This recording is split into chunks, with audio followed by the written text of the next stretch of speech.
नमस्कार नमस्कार नमस्कार। मेरा नाम है राजीव कुमार बजाज, जैन के भी, और मैं हूँ इस वक्त एडवोकेट प्रदीप नंबियार जी के साथ। प्रदीप जी नमस्कार। नमस्कार सर, नमस्कार।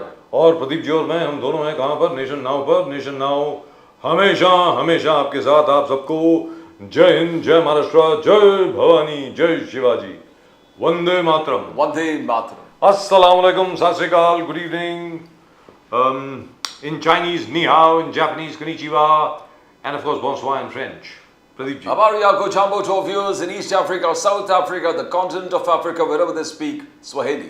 Wherever they speak Swahili. So, the Chhattisgarh police have seemed to have arrested the gentleman, the assailant. Yes, bilkul. Can't say gentleman. Assailant of Saif Ali Khan. Saif Ali Khan received 6 stab wounds, 2 of them very serious. Now he's all right. He seems to be walking around, and within 2 or 3 days he'll be discharged from hospital. Isn't that amazing? Absolutely amazing. मतलब कि उनको arrest किया गया छत्तीसगढ़ में, यहाँ से train में चढ़ा, छत्तीसगढ़ में अरेस्ट हुआ, और अब उसको वापस भेजा जा रहा है। तस्वीर से उसको पहचान लिया गया। अब ये गनीमत है कि वो किसी और तरीके से स्टेट के बाहर नहीं गया, ट्रेन में गया। मतलब Saif Ali Khan seems to be all right. What do you think happened? I don't think the person they have apprehended and the person we see in the photograph are the same. Very difficult to believe that they are same. Lagta nahi hai. And now only interrogation, investigation will reveal the ultimate truth. But the way this person is walking up and down the stairs, he seems to be a very cool and calculated kind of a person. He doesn't seem to be in any haste nor any hurry. और कोई by his walk ऐसा नहीं लग रहा कि किसी को stab करके आता हो। और कोई कनौजिया नाम है बिल्कुल जनाब का, जिनको गिरफ्तार किया गया है। बड़ी अजीबोगरीब मतलब सिचुएशन है वैसे। आज सभी और ने, कांग्रेस, उद्धव बाला साहब ठाकरे, गुट, एवरीबॉडी, सुप्रिया सुले, शरद पवार जी तो पहले से चिल्ला रहे कि लॉ एंड ऑर्डर कोलैप्स है, लॉ एंड ऑर्डर कोलैप्स है। They said nobody is safe as per Sanjay Raut. That's right. तो एक है तो सेफ है, बोलो कोई सेफ नहीं है। सेफ तो सेफ नहीं है।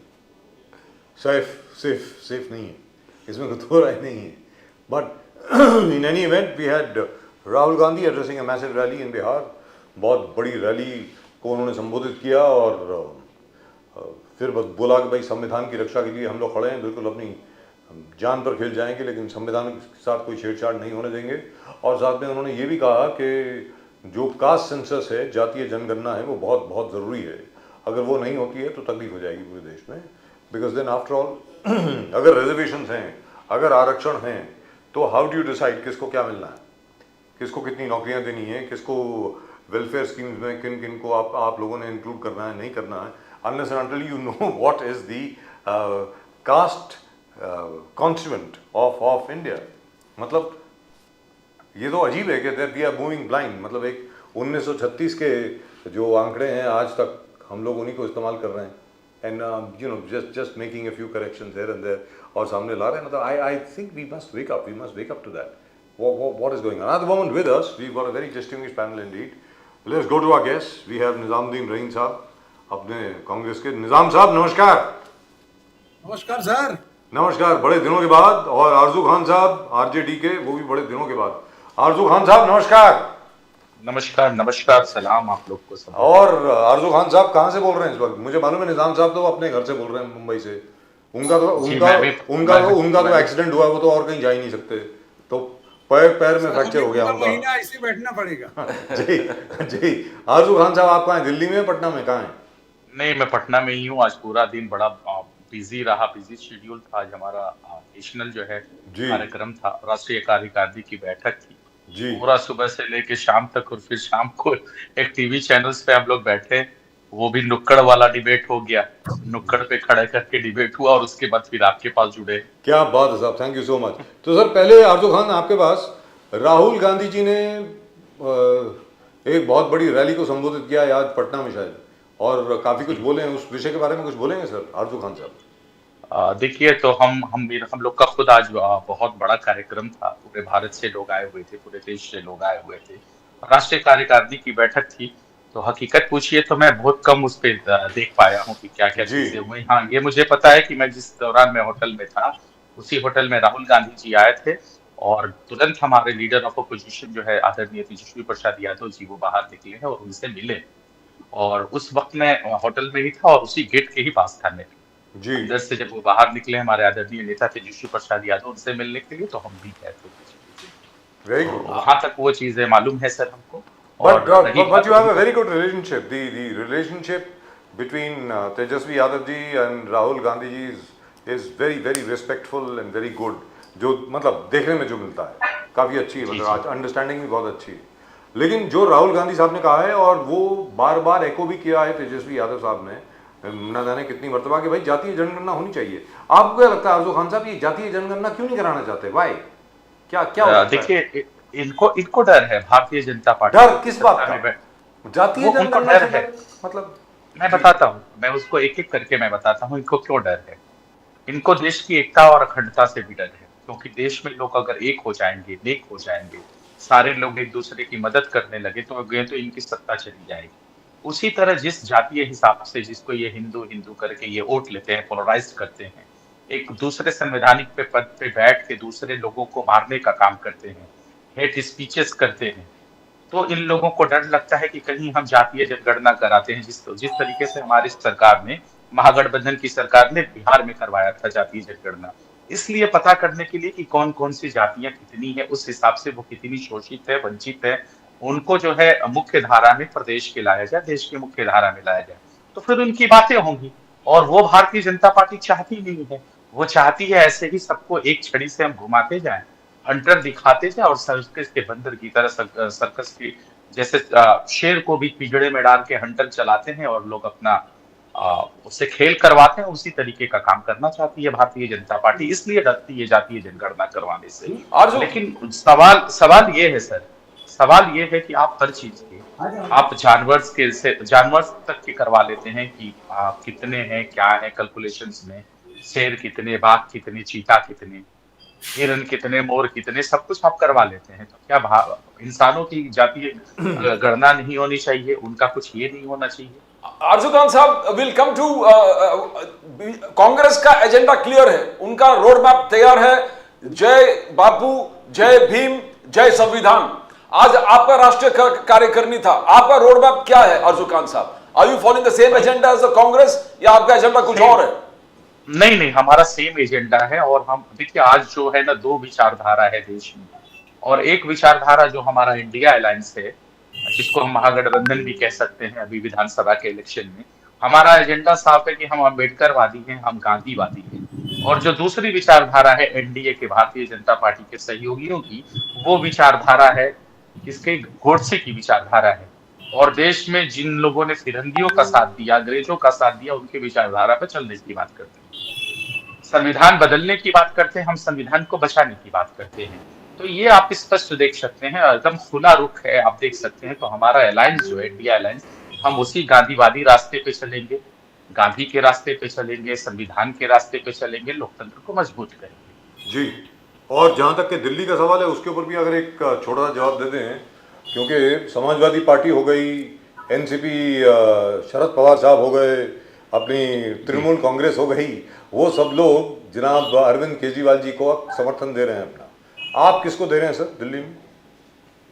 देखिए अभी तक हमारा शीर्ष नेतृत्व जो है यही कह रहा है कि सारे हमारे अलायंस के, गठबंधन के जो साथी रह चुके हैं, हम सबको अपना आशीर्वाद देते हैं। स्पेशली किसी को हम नहीं कहेंगे, क्योंकि हम, हमारे आदरणीय नेता ने स्पष्ट रूप से ये कहा था कि 2024 तक जो पार्लियामेंट्री इलेक्शन था, उस तरीके से हमारा गठबंधन था।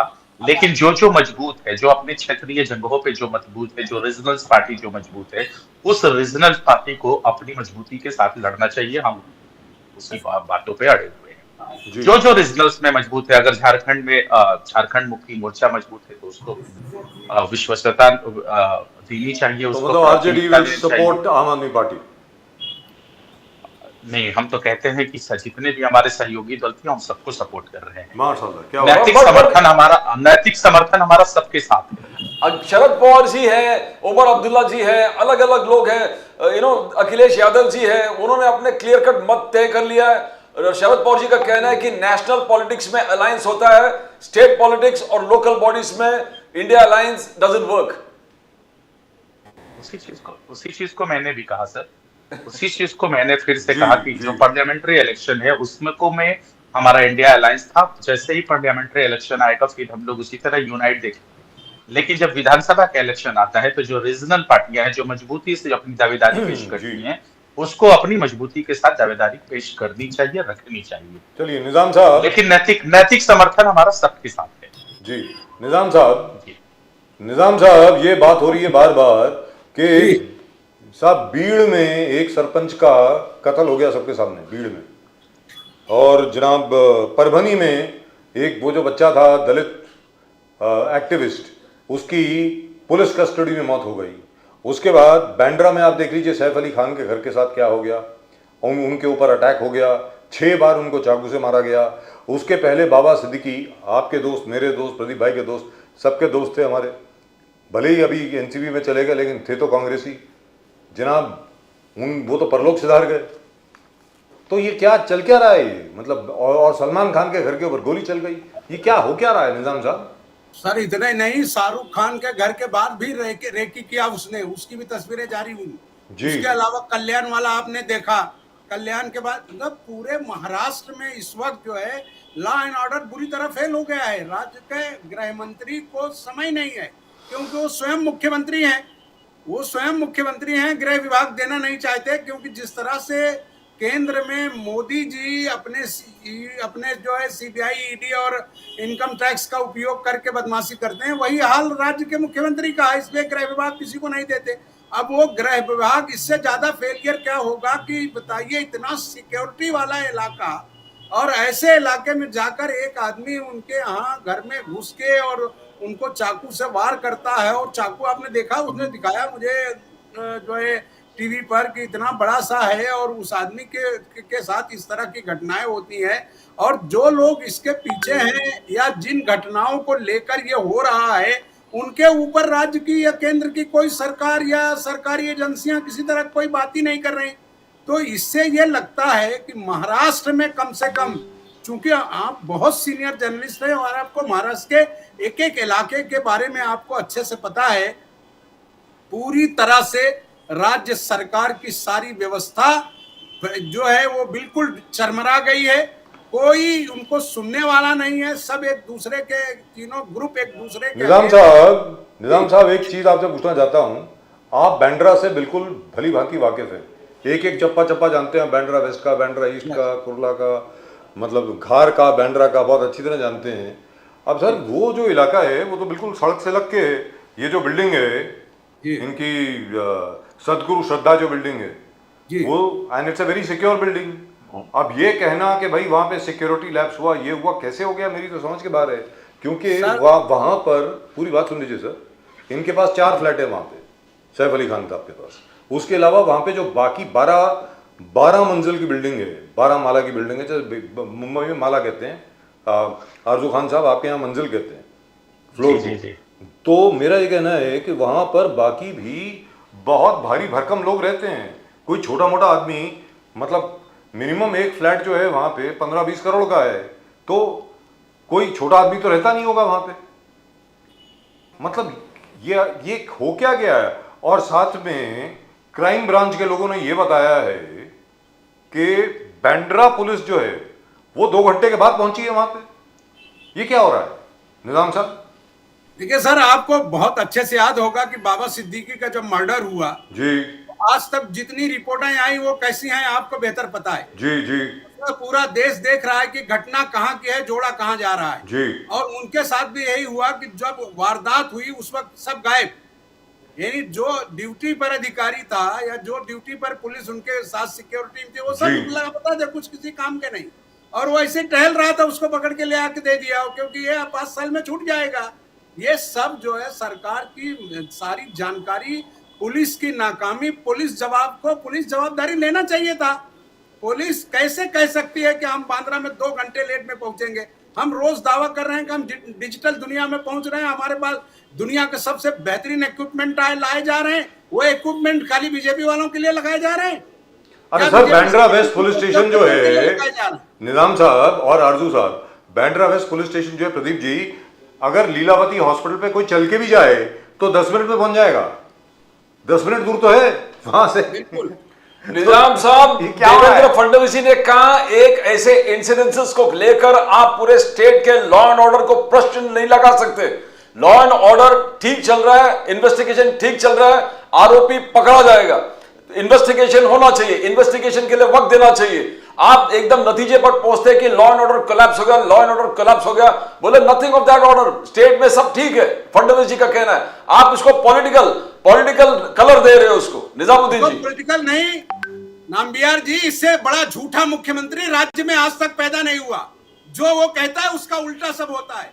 आपने कल्याण की घटना देखी, आपने बांद्रा की घटना देखी, कितनी घटनाएं दिखाएंगे? एक है क्या?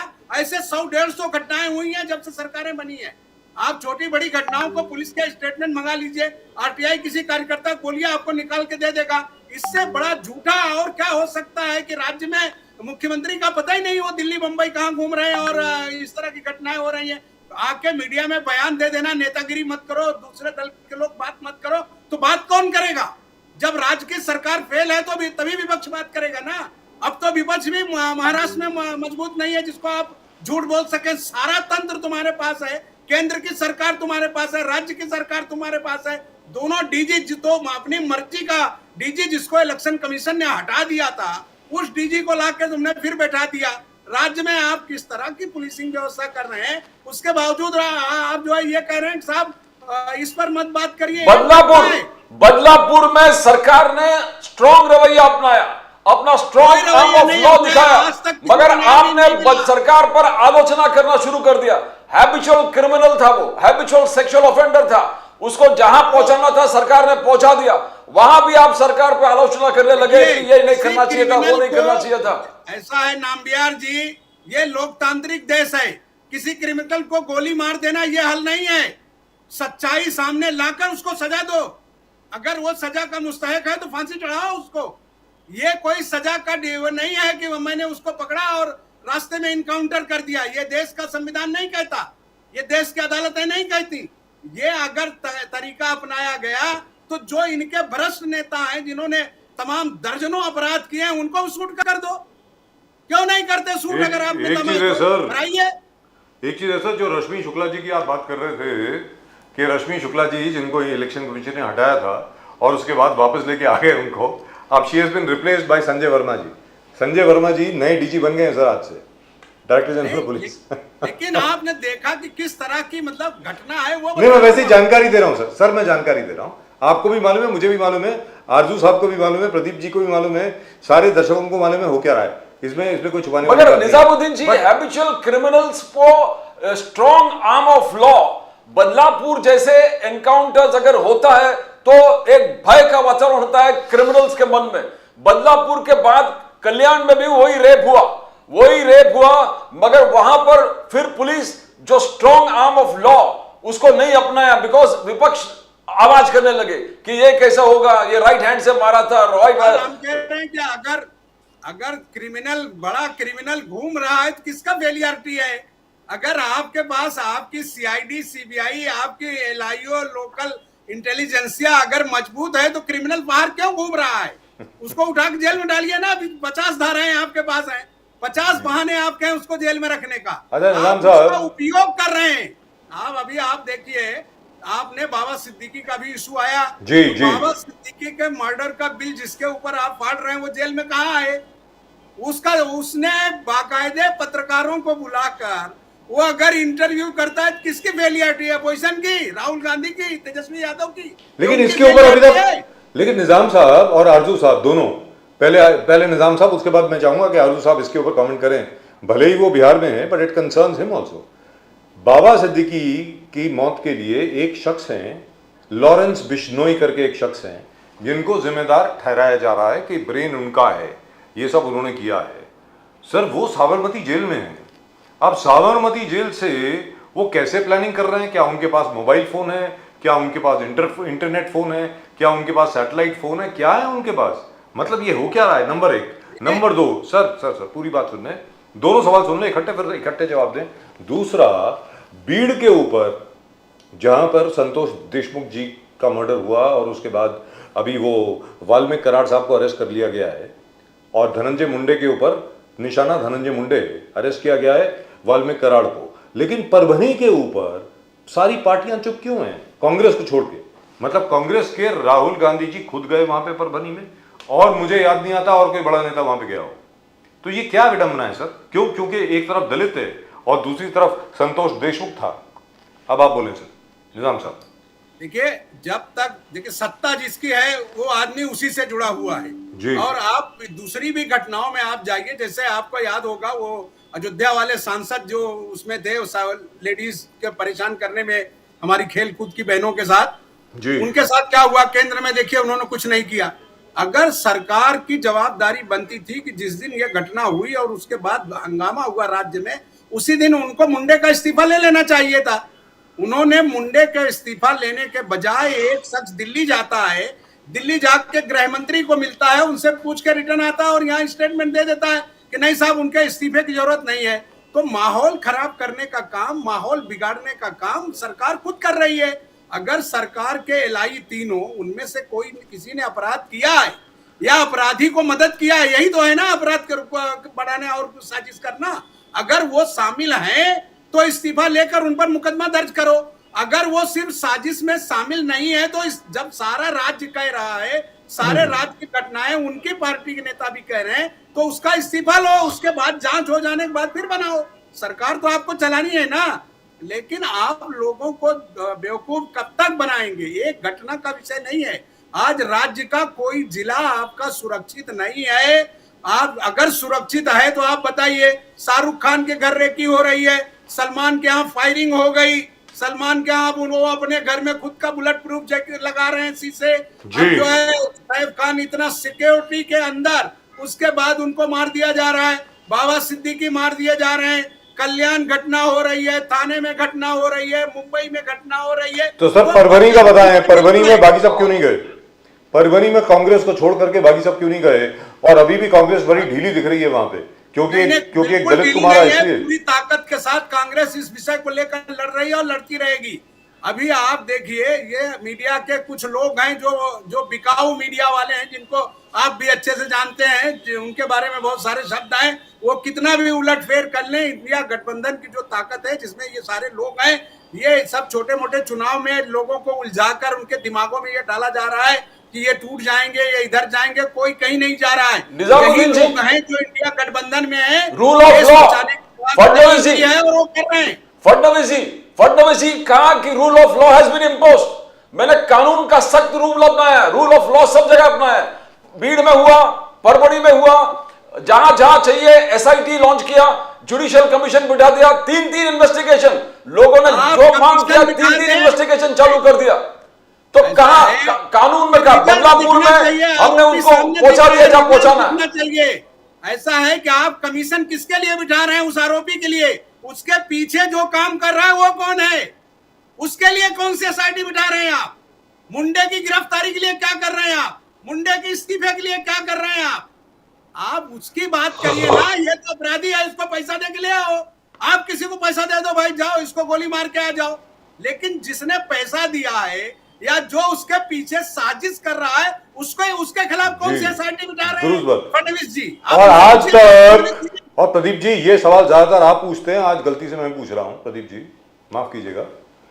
जीशान सिद्दीकी जो बाबा सिद्दीकी के बेटे हैं, वो बोल बोल के थक गए कि भैया ये जो बिल्डर्स के नाम में दे रहा हूं, मुझे लगता है इनकी साजिश है मेरे पिताजी के खिलाफ, और उसके खिलाफ आप कुछ कर ही नहीं रहे, सिर्फ लॉरेंस बिश्नोई कर रहे हैं। मतलब बड़ा अजीब लगता है मुझे। खैर लेट्स गो टू आरजू साहब। आरजू साहब आपको क्या लगता है, मतलब ये महाराष्ट्र में जो कुछ भी हो रहा है, लॉरेंस बिश्नोई का एक वो दिखा करके कि भाई ये है क्या है, वो गब्बर सिंह जब 50 कोस दूर बच्चा रोता है तो मतलब गब्बर सिंह, वो सब चल रहा है अभी। बोलिए सर। देखिए 2014 के बाद देश की तस्वीर बदल गई, और तस्वीर इस तरीके से बदली। मैंने इससे पहले कहा कि देश की एकता और अखंडता से डर लगता है भारतीय जनता पार्टी को। और लॉरेंस बिश्नोई की जहां तक बात है ना, लॉरेंस बिश्नोई देशभक्त अपराधी उसको आप कह सकते हैं, क्योंकि वो सत्ता का बड़ा ही करीबी है। उसको कुछ नहीं होता है, आप सारी चीजें बता रहे हैं कि अंदर रहता है, प्रेस कॉन्फ्रेंस कर लेता है, सबसे बातें कर लेता है, रेकी हो जाती है। लेकिन हो किसके साथ रहा है? एक बहुसंख्यक जो दूसरे सबसे बड़ी आबादी है उसके साथ हो रहा है। इसलिए मैं कह रहा हूं कि देशभक्त अपराधी है लॉरेंस बिश्नोई। और स्पेशली किस लिए हो रहा है? देश में एकता और अखंडता न रहे, एक वर्ग को आप डराते रहें और एक बड़ा जो बहुसंख्यक आबादी है आप किसी तरह उसको खुश करते हैं अपने देश में गद्दी के लिए।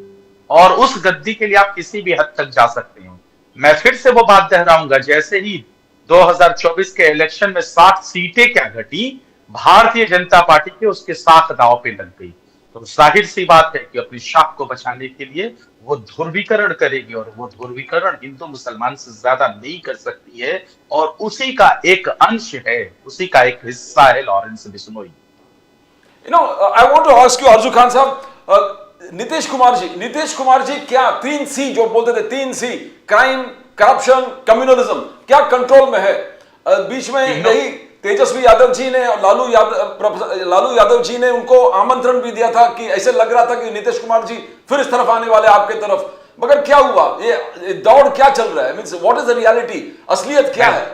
मैं दोनों सवाल के जवाब देता हूं। क्राइम और ये जो तीनों C पे जो आपने बात किया, हाँ। वो तीनों पे कहीं कोई उनका पकड़ नहीं है। इसलिए जहां तक क्राइम की बात करते हैं, एनसीआरबी का डेटा उठाइए और डेटा उठा के देखिए 2005 से 2024 तक और 2005 से 1990 तक का एनसीआरबी भारत सरकार का डेटा देखिए, पढ़िए, और उसमें पता चलेगा कि क्राइम इतनी चरम सीमा पे है। एनसीआरबी का डेटा बताता है कि 1 लाख आदमियों पे 125 क्राइम हुआ करते थे। आज कितने हैं? 280 और 85 हैं एनसीआरबी के डेटा में। 7 साल की बच्चियों के अलावा 70 साल की महिलाओं के साथ बलात्कार हो रहे हैं, यौन शोषण अपराध हो रहे हैं। बिहार प्रदेश में भ्रष्टाचार का हालत तो यह है कि पूरे देश में एक नजीर बन चुकी है, और वो नजीर ये बनी है कि बीपीएससी, यूपीएससी, नीट का पेपर अगर लीक होता है तो बिहार में होता है।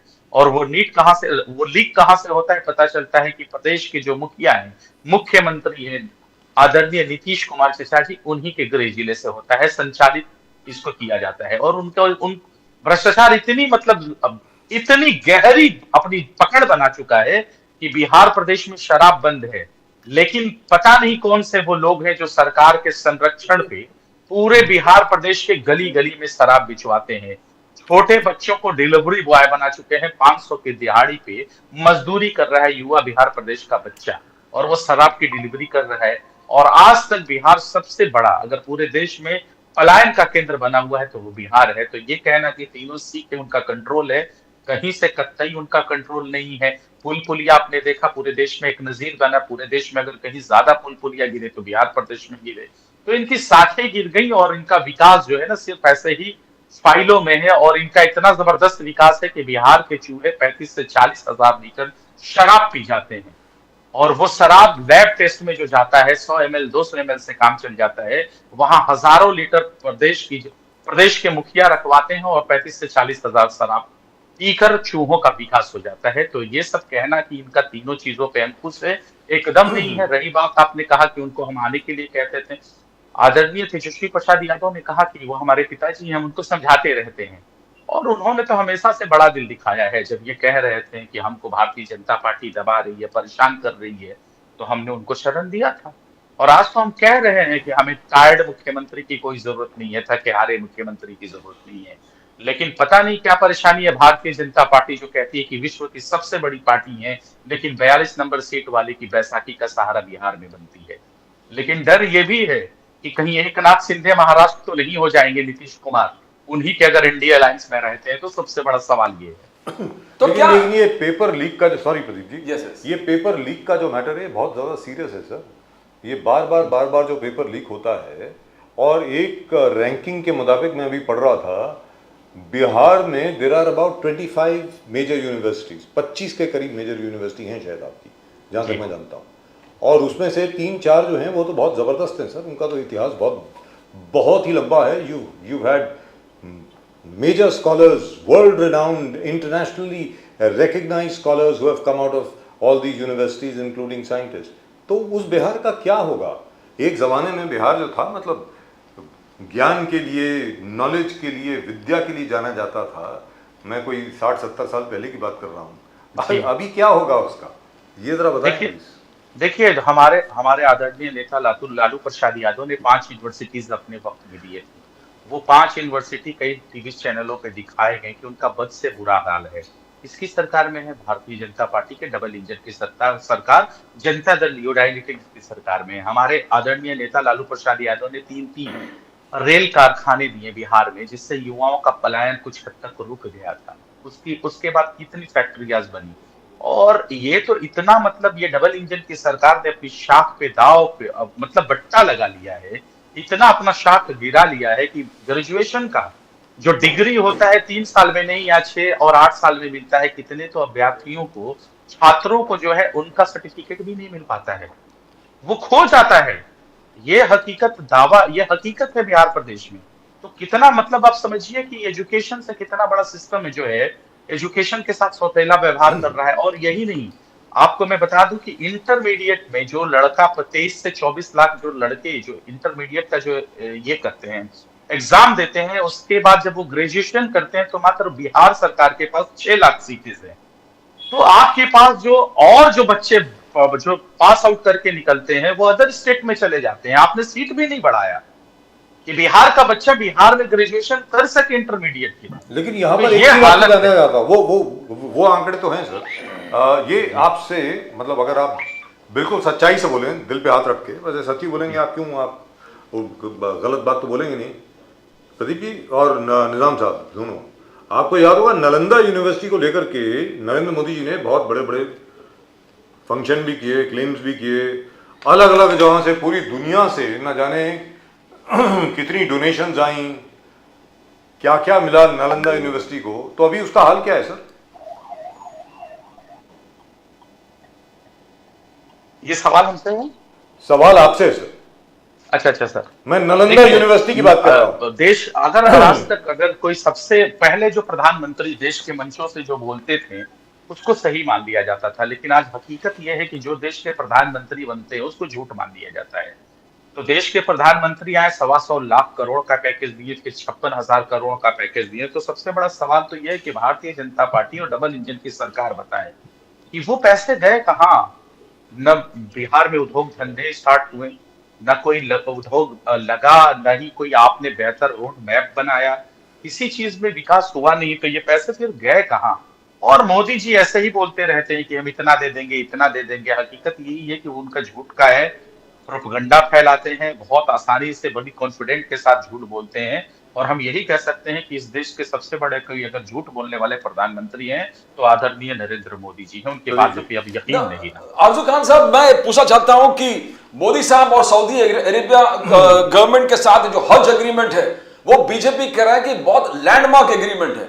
सऊदी की तरफ से सऊदी के पूरे जो इन रूलर्स है उन्होंने भी सराहा कि बहुत जबरदस्त एग्रीमेंट हो गया इंडिया और सऊदी के खिलाफ इंडियन हज पिलग्रिम्स के लिए। इससे पहले क्या ऐसे एग्रीमेंट कभी साइन नहीं हुआ था? बिकॉज दोनों सरकारें इसका बहुत गुण गा रहे हैं कि बहुत जबरदस्त काम हुआ और वे हज पिलग्रिम्स जो है इंडिया से जा रहे हैं। क्या इसके बारे में तो बहुत ज्यादा मुझे डेप्थ नॉलेज अभी नहीं है, लेकिन मैं इतना जरूर कह सकता हूं, मैं बता देता हूं। जब कांग्रेस की सरकार थी, जब कांग्रेस की सरकार थी तो भारत देश का जो हमारे नागरिक थे वो बहुत कम पैसे में जाते थे और उनको सब्सिडी भी मिलती थी। आज इन्होंने क्या किया? चौतरफा पूरा मतलब 4 गुना इन्होंने रेट बढ़ा दिया, सीट्स भी कम कर दिए, कई स्टेट्स में तो सीट भी कम हो गए। 1,75,000 लोगों का है, 1,75,025 पिलग्रिम्स। मैं इस पर जी बोलिए निजामुद्दीन जी बोलिए। देखिए, ऐसा पहली बार तो ये जो हज का इशू है इसमें 1 रुपया सरकार का नहीं लगता। अभी नहीं सर, अभी नहीं, और वो भी नहीं। जी बोलिए। 1 रुपया भी गवर्नमेंट ऑफ इंडिया का या किसी स्टेट गवर्नमेंट का 1 रुपया किसी हाजी के हज के लिए नहीं लगता। अगर उनके इस्लामिक फतवे के हिसाब से देखें तो अगर किसी का पैसा वो ले लेंगे तो उस पैसे से उनका हज नहीं होगा। इससे पहले वाली सरकारें जो 500 करोड़ रुपए की सब्सिडी देती थी वो किसी हाजी को नहीं देती थी, वो एयर इंडिया का घाटा पूरा करने के लिए हज के नाम पे 500 करोड़ रुपए की सब्सिडी उनको देते थे। वो सब्सिडी भी सरकार ने खत्म कर लिया। अब जितना भार है वो सारा हाजियों के ऊपर है, पैसा सब हाजियों का है। यहाँ तक कि वहां जो हमारा डेलीगेशन जाता था भारत सरकार का उसको भी खत्म कर दिया। अब अगर वो बड़ी बातें कर रहे हैं तो इससे बड़ी झूठ क्या होगी कि जो कोटा आता है हाजियों का उसका सारा डिस्ट्रीब्यूशन जो है वो मिनिस्ट्री ऑफ एक्सटर्नल अफेयर को करना जी चाहिए, बजाय मिनिस्ट्री ऑफ एक्सटर्नल अफेयर के मिनिस्ट्री ऑफ माइनॉरिटीज कर रही है। अब मिनिस्ट्री ऑफ माइनॉरिटीज काम ये कर रही है कि जो कोटा जनरल हाजियों को हज कमेटी के थ्रू देना था, वो हज कमेटी के थ्रू न देकर वो बेचे जा रहे हैं।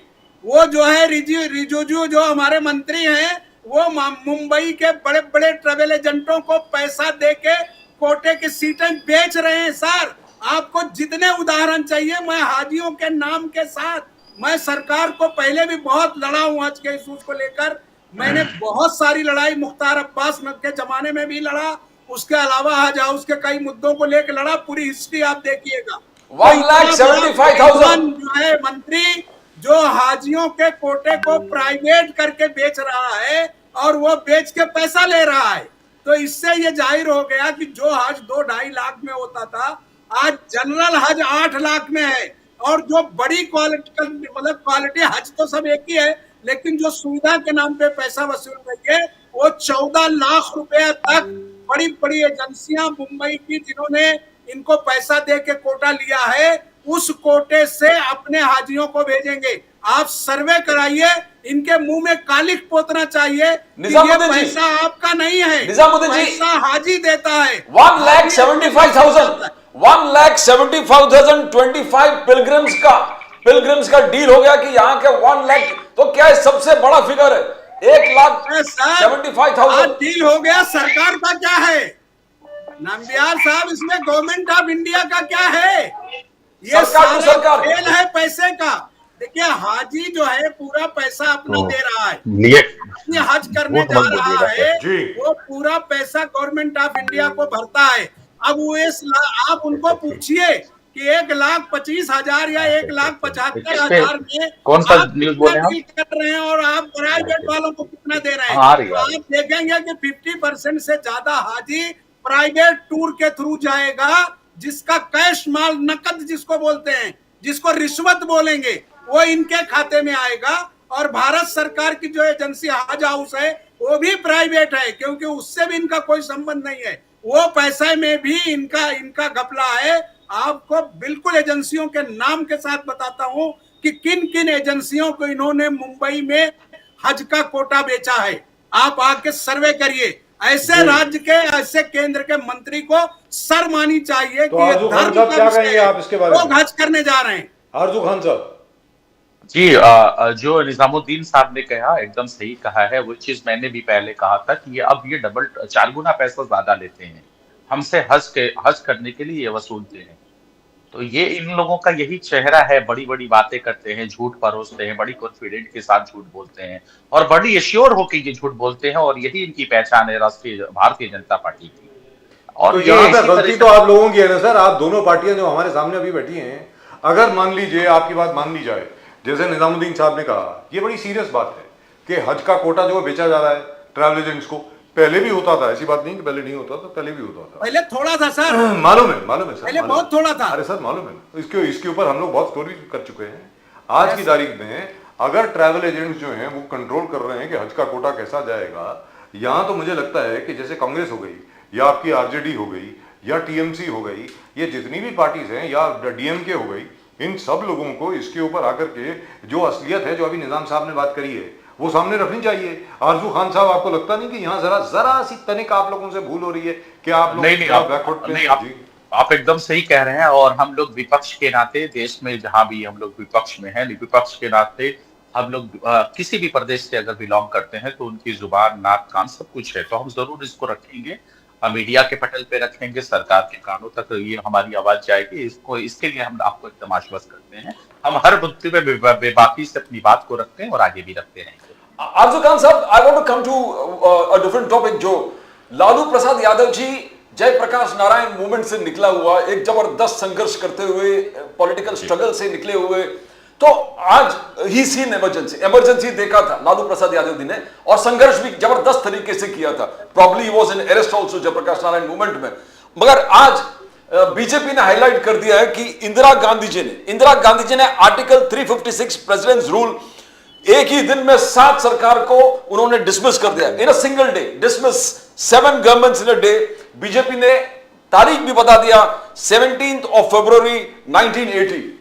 लालू प्रसाद जी संघर्ष जयप्रकाश जी के साथ इमरजेंसी के खिलाफ, तो आज बीजेपी वही कह रहा है कि अलायंस पार्टनर्स क्या कर रहे हैं, जिन्होंने इमरजेंसी इंपोज किया, जिन्होंने संविधान को सबसे ज्यादा ठेस पहुंचा दिया, आज लालू यादव जी उन्हीं के साथ खड़े हैं। तो how you explain it? Bharatiya Janata party का झूठ ना बहुत ज्यादा दिन तक चलने वाला नहीं है। ये परसेप्शन के लिए जानी जाएगी आने वाले वक्त में। ये ऐसे ही जो है ना अफवाह फैलाने के लिए जानी जाएगी, तो इनको कहने दीजिए। और हम लोग हमेशा से जो देश की विरोधी शक्तियां हैं उसके खिलाफ ही रहे हैं, कभी हम उनके साथ नहीं रहे हैं। ये हमारा इतिहास रहा है। और भारतीय जनता पार्टी तो आज बोलती है, अम्बेडकर की भी बहुत अच्छी बोलती है कि हमने अम्बेडकर को इतना सम्मान दिया। ये क्या क्या करते थे किसी से छुपा नहीं है। इलेक्शंस आते हैं, बोलते हैं कि 400 पार लाओ, हम संविधान को बदल देंगे। गांधी का एक तरफ जो है पूजा करते हैं और गोडसे को भी ये मानते हैं, गोडसे का भी महिमा मंडन करते हैं। तो इनका डबल स्टैंडर्ड जो है ना किसी से छुपा नहीं है। और ये डबल स्टैंडर्ड सिर्फ हमको एक्सपोज करना है और हम रोज एक्सपोज कर रहे हैं। इनकी बड़ी बड़ी बातें हैं। और अरे आज आपने तो मतलब अघोषित आपातकाल ला दिया है। लॉ एंड ऑर्डर की जो है आपने धज्जियां उड़ा दी हैं। सीबीआई ईडी को जो देश के संवैधानिक जो संस्थाएं थी आपने उसको गिरगी रख दिया। तो आपसे बड़ा जो है अब अघोषित इमरजेंसी तो आप लेके आ गए हैं और बात करते हैं इमरजेंसी के ऊपर। आज पता चलता है कि जो हमारा चौथा जो स्तंभ था, जो लोकतांत्रिक तरीके से जिसको हम मीडिया बोलते थे, आज उसको भी आपने मुट्ठी में कर लिया। आपको आजाद तरीके से बात करने की आजादी नहीं है, आप कुछ लीक पढ़ नहीं सकते हैं। तो ये तो अघोषित इमरजेंसी है। आप बड़ी बड़ी बातें करते थे, चीन को लाल लाल आंखें दिखाते थे, और पता चलता है कि आया है, अभी मैंने देखा है पीएमओ से एक कागज आया है कि हमारे भारत के लैंड में जो है चीन का कब्जा है। ये कहा गया 56 इंच का सीना। तो ये ऐसे ही करते हैं, पाकिस्तान को ये भपकी दिखाते हैं। चीन से पता नहीं इनको क्या परेशानी है, डरते हैं, बड़ी बड़ी बातें करते हैं, फिर पाकिस्तान भी चले जाते हैं, बिरयानी वगैरह भी खा के ये चले आते हैं। और यही मणिपुर बगल में है, मणिपुर में तो एक इमरजेंसी है 2 सालों से। वहां देश के प्रधानमंत्री क्यों नहीं जाते हैं? सवाल तो ये है, मणिपुर क्या देश का हिस्सा है या नहीं है? वहां भी तो एक तरीके का इमरजेंसी है, अघोषित इमरजेंसी 2 सालों से लगातार चल रहा है। अब 2 साल दो समुदाय को आपने लड़ा दिया, और आप देश के प्रधानमंत्री हैं और वहां जाते भी नहीं है उनका हालचाल लेने के लिए। इस पे भी अगर कोई भारतीय जनता पार्टी का अगर हो तो आप इस पे सवाल जरूर करिएगा। जी निजाम साहब, आखिर में राहुल गांधी साहब जो हैं वो बार बार यही बात बोल रहे हैं कि भाई मणिपुर क्यों नहीं जाते हो? मणिपुर आपका हिस्सा नहीं है क्या? क्या है, क्यों नहीं जाते मणिपुर? निजाम साहब आप बताएं। देखिए, अब उनके मन में तो कोई झांक के देख नहीं सकता को क्या चाहते हैं। उन्होंने पूरी दुनिया में जिस तरह से भारत को शर्मिंदा किया, मणिपुर के इश्यूज को लेकर सारी लोग चिल्लाते रहे, देश के सारे लोगों ने उनसे कहा, उसके बावजूद वो कभी एक शब्द बोलते हैं। संसद में जब बहस होती है तो गालियां सुनते रहते हैं, लेकिन वो चुप रहते हैं। तो जब उनको बोलना होता है तो वो बातें बोलते हैं जिससे नफरत पैदा हो। अब जैसे एक विषय अभी 2-3 दिन में करंट आ गया, भागवत जी 2-4 दिनों पहले या 1 हफ्ता पहले कहते थे कि भाई हर मस्जिद के नीचे हम मंदिर की तलाश नहीं करना चाहिए, अपने लोगों को सजेस्ट कर रहे थे कि सामान नहीं बांटना चाहिए। 2 दिन भी बीता नहीं कि उनका एक नया बयान आ गया कि जब से राम मंदिर बनी उसके बाद ही भारत की आजादी आई। तो आप सोचिए कि आप अपमान किसका कर रहे हैं? आप संविधान का अपमान कर रहे हैं, आप देश के शहीदों का अपमान कर रहे हैं, आप देश के लोकतांत्रिक व्यवस्था का अपमान कर रहे हैं। और उनसे कोई पूछने वाला नहीं है, क्योंकि वो सुपर पावर है। उसको Z+ सिक्योरिटी देके सुपर पावर बनाकर बीजेपी ने रख दिया है। यानी जब उनको कुछ कहलवाना होता है तो वो सुपर पावर का यूज करते हैं। तो ऐसी घटिया मानसिकता और सोच के लोगों से किस बात की बहस? जबरन बेईमानी करके सत्ता हासिल की गई है, ये आपको भी अच्छे से पता है। महाराष्ट्र की सत्ता तो बेईमानी से ली गई, तो आपने देखा ही कि कोई उनको वोट नहीं दे रहा है, उसके बावजूद वोट निकल रहा है। वोटर लिस्ट में लोगों के नाम उड़ाए जा रहे हैं। तो लोकतांत्रिक व्यवस्था को बर्बाद करके इस तरह की घटनाएं दिखा करके देखो, ये मजाक है क्या? हमसे लेकिन ये पहली बार हुआ है निजाम साहब, ये पहली बार हुआ है। और आरजू साहब, निजाम साहब पहले आप, ये पहली बार हुआ है कि किसी ने ये कहा हो, मतलब कंगना रनौत जी को छोड़ करके, कि उनको पहले कोई सीरियसली लेता नहीं था, लेकिन आजकल क्योंकि मोहन भागवत जी भी वही बात कर रहे हैं तो हर कोई उनको भी गंभीरता से ले रहा है। उन्होंने कहा था कि 2014 में हमको असली आज़ादी मिली। अब मोहन भागवत जी भी जब कह रहे हैं कि 2024 22 जनवरी 12:22 को जब प्राण प्रतिष्ठा हुई रामलला की अयोध्या में, तब जाकर के असल में आज़ादी मिली हिंदुस्तान को, तो ये पहले कोई नहीं बोलता था। क्या क्या इतना क्या बदलाव हो गया देश? कंगना रनावत इनकी एक कठपुतली है सर, कंगना रनावत इनकी एक कठपुतली है। एक खूबसूरत सा फेस है कि लोग उसको देखने आ जाएंगे, उसके बाद उसके जुबान से कहलवा कर फिर ट्रायल शुरू होता है। जहां तक राम मंदिर का विषय है, आपने देखा कि अभी राम मंदिर अयोध्या में नहीं बनेगी तो कहां बनेगी, और इसमें इनका क्या कंट्रीब्यूशन है? इन्हें तो उसमें पैसा खाया। राम मंदिर तो अगर देखा जाए, यानी जो पहली बात तो अभी भी इस देश के लोगों के गले नहीं उतर रहा है, लेकिन अगर देखा जाए तो राम मंदिर की जो प्रतिष्ठा हुई वो धार्मिक नहीं है। इनके शंकराचार्यों के हिसाब से वो प्रतिष्ठा जो है वो गलत हुई। उसके बाद जब उद्घाटन हुआ तो भी वो गलत हुआ, ये इनके शंकराचार्य कह रहे हैं। उसके अलावा भी आप देखो कि अगर मंदिर बनी तो बीजेपी का क्या रोल है?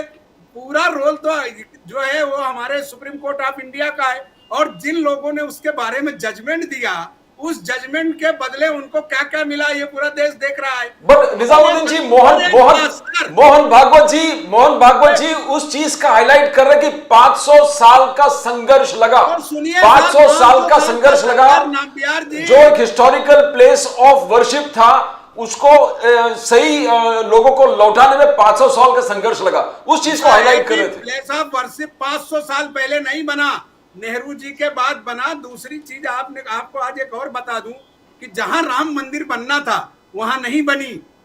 ये सही है कि नहीं? नामबिहार जी आपसे पूछ रहा हूं, मैं सुन रहा हूं आपसे। कहां बनी? भागवत जी को बनी क्या? बोलिए। जहां राम मंदिर बनना चाहिए था, जिसके लिए पूरे देश में लाखों लोगों को मारा, जिस चीज के लिए इस देश में हजारों करोड़ की संपत्ति जलाई गई, क्या वहां राम मंदिर बना क्या? सर वो डिजाइन फिट नहीं बैठ रहा था इसलिए। अरे सर ये क्या बात हो गई? आप लड़ाई कर रहे हैं एक घर के लिए, दूसरे का घर गिरा के बनाएंगे आप? इससे ज्यादा शर्म की बात क्या होगी? ये हिंदुत्व को बेईमान बना रहे हैं। भारत सर वो आर्किटेक्ट से पूछना पड़ेगा, हिंदुत्व को ये तबाह कर रहे हैं। वो आर्किटेक्ट और स्ट्रक्चर इंजीनियर से पूछना पड़ेगा। अगले डिबेट में आपसे मैं पूछूंगा कि जो मस्जिद बनाई है, मंदिर बनाई है इन्होंने, क्या वो वही है जिसके लिए लड़े थे ये? बीजेपी लड़ रही थी 47 से लेकर अब तक। निजाम साहब वही बनाया। निजाम साहब, बीजेपी का कहना है कि कांग्रेस ने देश को धर्म के आधार पर बांट दिया, धर्म के आधार पर 1947 में बांट दिया, और उसके बाद वक्फ कानून लाकर और जो स्ट्रक्चर्स, जो लेजिटिमेट स्ट्रक्चर्स है, उनको राइट जगह नहीं पहुंचना चाहिए करके वक्फ बोर्ड डाल दिया, ताकि और भी वहां पर। तो यह आरोप जो आज जबरदस्त तरीके से उन्होंने हाईलाइट कर दिया, इसमें कुछ कहना चाहोगे कि वक्फ भी आपने लाया, देश को बांटा भी आपने? इसको हिंदू मुस्लिम नफरत पैदा करने का एक काम है। वक्फ बोर्ड की 1 इंच प्रॉपर्टी इनके बाप दादा की नहीं है। 1 इंच जमीन मुसलमानों के आबो अजदाद, उनके बुजुर्गों ने अपनी कौम की भलाई के लिए, अपने मदरसों के लिए, अपनी मस्जिदों के लिए, अपने गरीब लोगों के लिए वक्फ किया था, और उस वक्फ के पैसे से जो प्रॉफिट आना था वो सब ये निकम्मे बेईमान खा रहे हैं। उसमें तमाम सरकारें जो पहले भी थी, मैं आज भी कह रहा हूं, हो सकता है कि हमारी सरकार के लोग भी उसमें शामिल रहे हो, कि वक्फ की जमीनों का उपयोग करके, वक्फ की जमीनों, आपके दोस्त भी थे उसमें। जी हाँ सर, मैं कहाँ इनकार कर रहा हूं, मैं कह रहा हूं, क्योंकि इसी राज्य में, महाराष्ट्र में, कई मंत्रियों के पास हजारों एकड़ लैंड बहुत नॉमिनल 200-500 रुपए भाड़े पर है। अरे आप किसी की चीज कब्जे में रख के क्या करेंगे?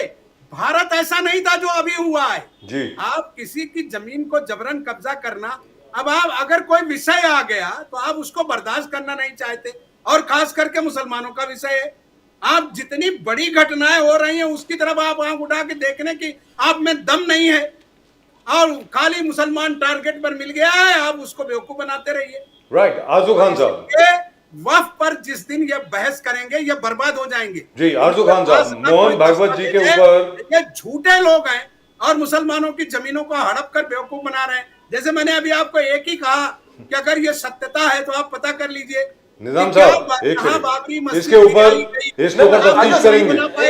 निजामुद्दीन जी, आपने वक्फ के बाद छेड़ी दिया था कुंभ मेला, जो महाकुंभ हो रहा था, मौलाना शहाबुद्दीन जी ने फिर वो वक्फ के इशू उठा लिए। उन्होंने कहा कि वक्फ के जमीन है वो महाकुंभ में इस्तेमाल हो रहा है, मुसलमान जो हमारे रिलीजन है वो बड़े दरिया दिल दिखा दिया। तो मौलाना शहाबुद्दीन जी को बोलना जरूरी था तभी ये सब। देखिए, अगर कोई आदमी व्यक्तिगत कहीं बात करता है ठीक नहीं। ये देश ऐसा है कि जब कोई धार्मिक कार्यक्रम होता है तो किसी की भी प्रॉपर्टी हो वो देता है।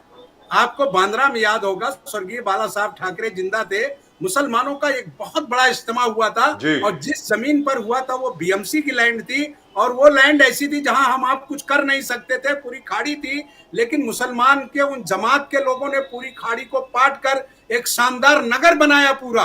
और उसके बाद बाला साहब ने उसमें जो मदद किया, उस जमाने में उनकी सरकार थी और सबसे बड़ी बात है कि कारपोरेशन पर उनका कब्जा था। उन्होंने खुद बाला साहब ने बुलाकर मुसलमानों से कहा कि 1 रुपया मैं टैक्स लूंगा, बाकी सब आपको फ्री करता हूं। और उन्होंने सारी सुविधाएं दिया उस बांद्रा के बीकेसी मैदान से पहले, जो आज खूबसूरत कॉम्प्लेक्स के तौर पे तैयार है। तो ये भारत की जो है आपसी भाईचारा का नतीजा है, उसको ही बर्बाद करने का काम आरएसएस और विश्व हिंदू परिषद, बजरंग दल और बीजेपी कर रही है। इससे पहले इस देश में ऐसा कुछ नहीं हुआ। बाला साहेब कट्टर हिंदुत्व के पुजारी थे, लेकिन कभी भी इस्लामिक या मुसलमानों के इशूज में, मस्जिदों के मामले में कभी उन्होंने इस तरह की बात नहीं की। उसका सबसे बड़ा उदाहरण मैंने आपके सामने एक और उदाहरण आप भूल गए। नहीं तो आप बता दें।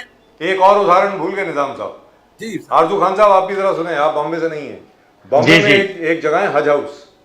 जी, हज हाउस का एक बहुत बड़ा मसला चल रहा था कि हज हाउस जो था वो हज कमेटी के हाथे से बाहर निकल गया था।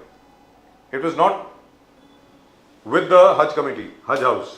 तो जब शिवसेना भारतीय जनता पार्टी की सरकार आई 1995 में, और मैं पर्सनल एक्सपीरियंस से बोल रहा हूँ, व्यक्तिगत एक्सपीरियंस से, क्योंकि मैं वहीं था। गोपीनाथ मुंडे जी के पास एक बहुत बड़ी इस्लाम, वो क्या है उनका नाम, वो जमखान वाला और ये और वो अंजुमन इस्लाम, हाँ, यस सर। वो सब लोग आए थे वहां पे। और उन्होंने कहा कि साहब ये हज हाउस जो है इसका क्या किया जाए। तो गोपीनाथ मुंडे जी ने सिर्फ he was deputy chief minister and home minister, उन्होंने सिर्फ एक ही बात पूछी अपने होम सेक्रेटरी से कि भाई ये इसमें हमारा क्या लेना देना है, what do we have to do with this, ये हज हाउस में गवर्नमेंट का क्या मतलब है। तो उन्होंने सर कोई मतलब नहीं है, ये पेपर मेरे पास अभी लाओ। और भी मैं उसको क्लियर कर दूं। आपको मालूम है 1 घंटे में हज हाउस वाज हैंडेड ओवर। लेकिन जब आपकी सरकार है, सर पूरी बात सुन लें, पूरी बात सुने आप निजाम साहब।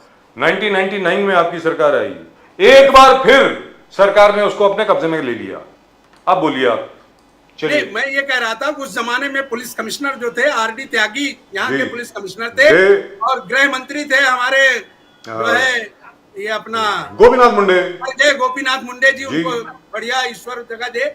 उन्होंने इस बात को बहुत अच्छे से टैकल किया और मुसलमानों का वो इशू जो कांग्रेस ने 40 साल के लटका के रखा, मैं ये भी कहता हूँ, हमारे 2 सांसद हुए वो नहीं फैसला कर सके। एक दिन में निर्णय हुआ, हज हाउस मुसलमानों को मिल गया, मेरे सामने हुआ। मुसलमानों की प्रॉपर्टी थी, जो सिर्फ एक एनओसी नहीं मिल रहा था पुलिस की एक कैंटीन के लिए। उन्होंने उसको बुलाया, बोले आज के आज हटा, सवेरे कैंटीन यहाँ बंद होनी चाहिए, नई जगह उन्होंने दिया। अगर दिल में है तो धर्म कहीं किसी के आड़े नहीं आता, लेकिन धर्म तब से आड़े आने लगा जब गैर हिंदुत्व के लोग जो है धर्म चलाने लगे, तब से आड़े आने। जी आरजू साहब, अब आप बताएं जो मोहन भागवत जी ने कहा। मोहन भागवत जी ने यह कहा कि असली आजादी तो जनवरी 2024 से मिली है, 2024 से। मतलब इसका क्या मतलब हुआ यार, अब आप मतलब साफ, उनको मतलब साफ है कि देश के जितने भी महापुरुष रहे उनको उनसे कोई लेना देना नहीं है जी। जो आरएसएस की विचारधारा है वो उसको आगे बढ़ाना चाहते हैं, देश में संविधान को खत्म करना चाहते हैं, मनुस्मृति लाना चाहते हैं, ये तो साफ है। उनके बयान तो यही दर्शाता है ना कि वो जो है देश में जो है लोकतंत्र के विरोधी है, वो संविधान विरोधी है, ये चीज दर्शाता है। और ये एक प्रयोग है जो कंगना रनावत के साथ जो है ये शुरुआत हुई थी, और उसी प्रयोग को आगे बढ़ाते हुए आरएसएस जो है, आरएसएस पे चलने वाली है, आइडियोलॉजी पे चलने वाली भारतीय जनता पार्टी जो है अभी आरएसएस के मोहन भागवत से बुलवाई। तो इसमें आप थोड़ा सा भी गुरेज मत करिए, आप ये मत रखिए, इनसे यही आप उम्मीद कर सकते हैं। मैंने आपके डिबेट की शुरुआत में ही कहा था कि भारतीय जनता पार्टी को देश की एकता से डर लगता है। उनको डर लगता है कि हिंदू, मुसलमान, क्रिश्चियन, जैनिस्ट, बौद्धिस्ट सब साथ में बैठे एक गुलदस्ते की तरफ फ्रेम में नजर आए।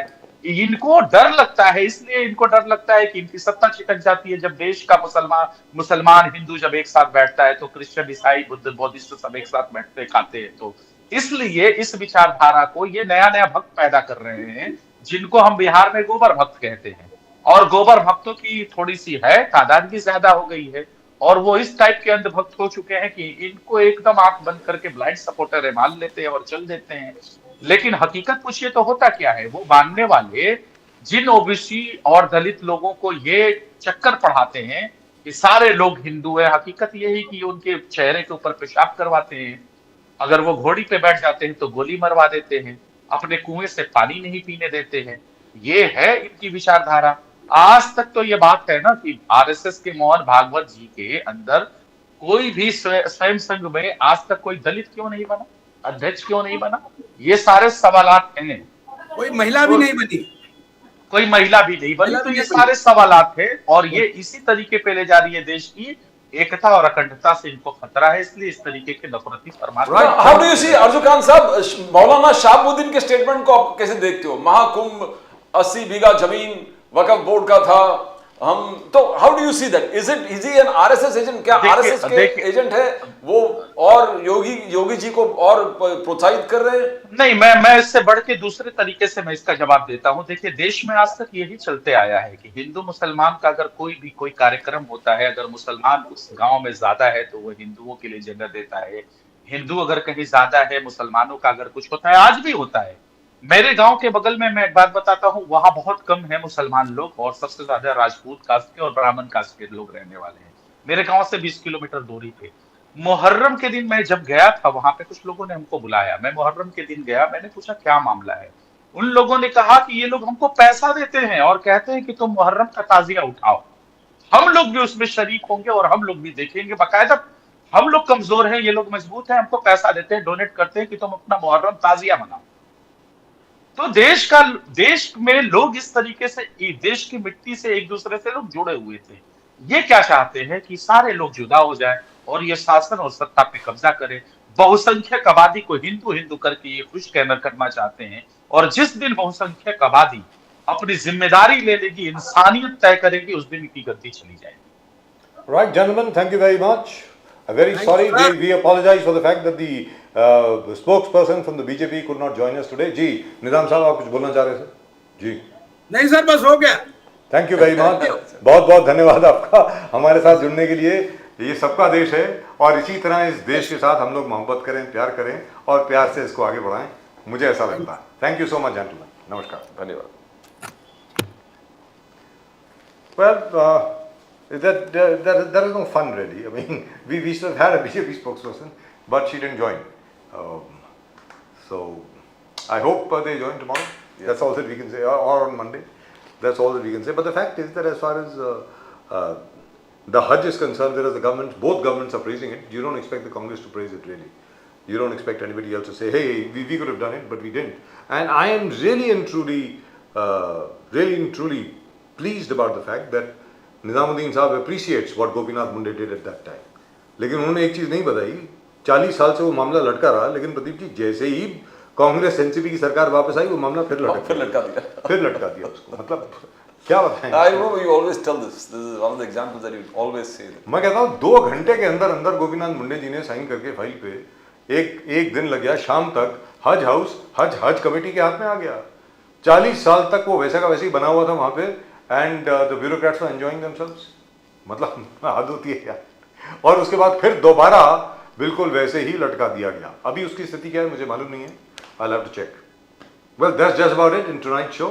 आज के शो में सिर्फ इतना ही, प्रदीप जी और मेरी तरफ से आप सबको जय हिंद, जय महाराष्ट्र, जय भवानी, जय शिवाजी। वो सब्सक्राइब जरूर करें चैनल को, प्लीज सब्सक्राइब जरूर करें और कमेंट जरूर भेजें। आप सब लोगों को वंदे मातरम। वंदे मातरम।